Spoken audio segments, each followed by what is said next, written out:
Hi guys! Welcome to my vlog, Mama Donna TV. At ngayong araw na to, ngayong gabing ito, tayo ay mag-repat ng ating zebra. Ayan. Repating time tayo sa ating zebra. Kasi ay nagandahan ako dito sa ating pot. Kaya dito natin siya ilalagay. Isa siyang mahaba na pot na matagal na to sa akin eh. Ang nakatanim dito ay yung cactus na ating i-grap. Ayan. Unang grap natin sa ating cactus. Ayan. Ililipat muna natin siya bago ang alisin natin yung mga sobrang ugat. Ayan. Alam niyo itong zebra, nung araw, medyo matagal-tagal ng panahon. Hindi ako nakakabuhay nito. Lagi siyang natitegi. Itong zebra na to ay galing kay Sis Daisy, succulent and cacti lover. Ayan, shout out. Ito galing sa kanya to. Isa lang to sa mga nabigay niya. Pero ito ay halos 5 sila. Kaya maganda siya. At ito yung pinakamalaki. Kaya ito yung naisip ko na dito ilagay ang ating zebra. At maganda kasi siya. Alam mo yun, nung kasagsagan ng pandemic, ang zebra na to ay 250. Umaabot ng 350 ang isa. Kapag nung panahon na yun. Kaya ngayon na medyo namumura na siya. At buti na lang ganon, mura-mura na. Ayan, tapos nabibigyan pa tayo ng ating mga kaibigan. Kaya salamat sa mga kaibigan natin dyan. May voice over na nga ako. Ang ingay pa din ng kapaligiran. Kaya kailangan ko na talaga mag-upload dahil magpi-premiere na kami. Magbi-Miyerkules na. Martes ko na ito binoise over. Kasi Monday ay Saturday. Lagi naman Saturday ang aking pag-garden. Pwera na lang kung available yung pamangking ko na magbantay kay mother. Sa gabi, doon ako nakakatulog sa amin. Yun, imbis na itutulog ko, gagawa ako ng mga gawain sa garden. Kasi nga, mahirap din mapabayaan ang ating mga halaman, nakakaawa naman. Kaya ayan, naisipan ko iripat ito dahil nga lumalaki na. At naisipan natin na mas maganda siyang i-flex dito sa ating garden sa magandang pot na ito. Ayan, at ito lang ang aking unang nagawa at ito ay marami pa akong ginawa. Nitong gabi na to, halos na yata ako nakatulog dito. Alauna na yata ako nakatulog dito. Kaya kulang na kulang ang oras. Kaya sa susunod ng mga Sabado, hindi naman nauubusan ng gawain dito sa ating garden. Lagi tayong merong mga naiisip na dapat na baguhin at ibahin para din naman sa ating mga kaibigan, mga nanonood na para sila ay may mapanood at may masabi naman na may ginagawa tayo sa ating vlog. Kaya isip talaga ng isip kahit na medyo pagod, kailangan nating ituloy-tuloy ang ating pagko-content sa ating YouTube channel. Kaya salamat sa mga subscriber at sa mga bagong dumikit, salamat. At sa mga bagong kaibigan, salamat. Ayan ang ating cute na pot. Ayan, ginawa natin ganyan. Nilagyan natin siya ng buntot.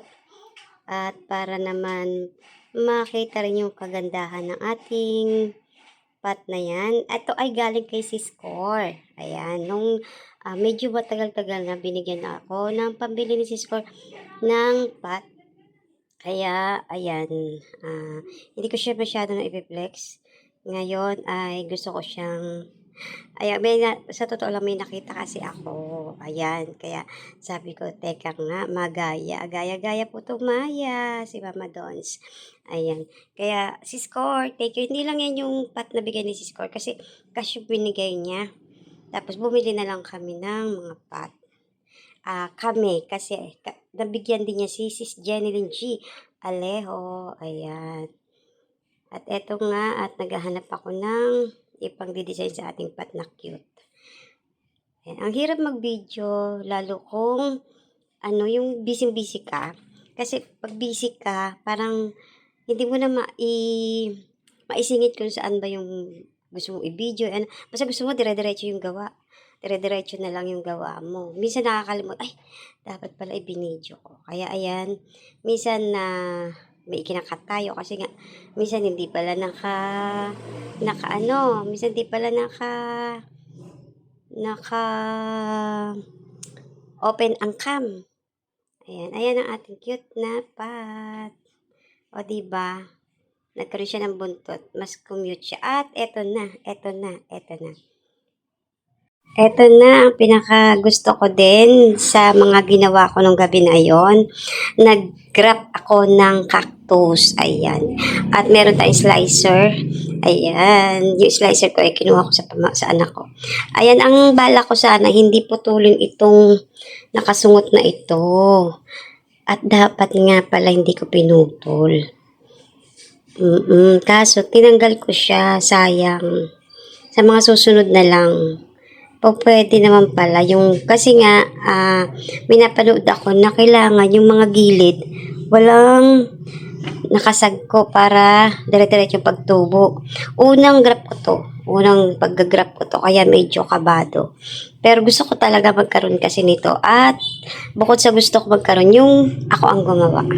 Kaya pagka nakakita kasi ako nito ay sabi ko, paano ko yun? Yung galing-galing naman nila. Kaya sabi ko, magta-try ako. Kasi itong cactus na ito, itong si Boy, ay hindi ito si, ewan ko ba kung anong cactus to? Ay stable na siya. Kaya naman, ito yung napili ko para ating i-grab. Ayan, lalagyan natin ng candy cactus. Una muna, ito munang isa na to kasi meron na siyang parang na-root rot siya. Kaya ito na lang sana. Kaso, hindi maganda, puro green. Kaya binago ko din. Hiniwa ko din yan. Kaso baka madamay pa tong cactus na to. Magkaroon din ng mabulok din. May pagkabulok na kasi. Pero ngayon, buhay naman siya. Ko pa rin. Tinry ko pa rin siyang itanim. At buhay naman. Tapos nga, ayan, hinati-hati ko yan. Tapos, nakita ko nga na hindi naman bagay. Yan sana talaga yung ilalagay ko. Kaya lang, maganda rin pala. Pero sa personal kasi parang pareho silang green. Kaya hindi ko tinuloy. Kaya, ayan, lalagyan ko na sana ng kaya lang, ayun, nagbago ang isip ko. Iba ang inilagay ko. Itong candy cactus ang inilagay natin. Tapos, ayan, ang hirap maglagay ng goma. Kaya sa huli niyan, iba ang inilagay ko, hindi na goma. Nakakatuwa lang kasi nga, napaisip tayo, may isip na tayo na mag-graph. Tapos, at kung magiging success siya, di mas masaya sana, no? Sana maging success tong ating graph na to. Itong napili ko, ito na lang kakong ilalagay natin dito sa ating ika-graph na cactus. Sa susunod ay may mga pinropa ako ng mga dragon cactus na pwede rin natin. Kaya lang wala tayong mga candying marami. Ngayon sana kung magkakaroon sila ng babies. Ayan, lalagay ko na itong rubber. Kaya lang baka mahati. Hindi ako mapakali. Pero sa mga nakikita kong iba, talagang rubber band ang ginagamit. Pero sa tingin ko kasi para siyang magdidire-diretso, parang masikip. Kaya alanganin talaga ako dyan.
Pero guys, pinalitan ko to ng electrical tape. Itong ating rubber plant. Kasi kung napansin nyo, nag-sign of cross pa nga ako. Kasi talaga natatakot ako. Baka mamatay.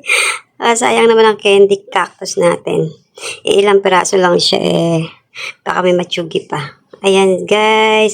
Nilagyan ko rin siya ng mga bato-bato para pang dagdag ganda niya.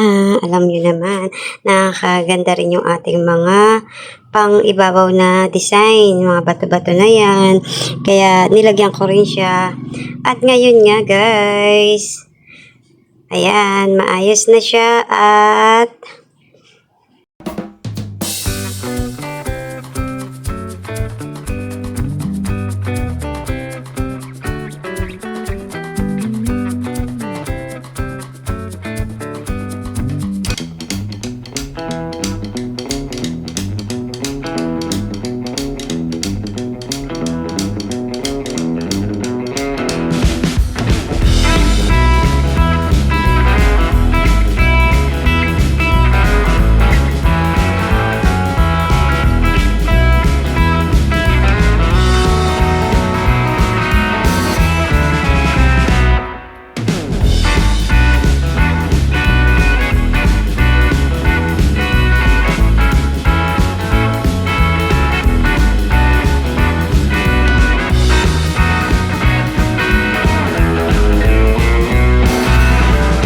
ayan guys, success ang ating ginawa. Unang graph natin ay success. Oh, ha. Ayan, medyo nagkaroon lang siya ng brown dun sa pagkakadikit ng ating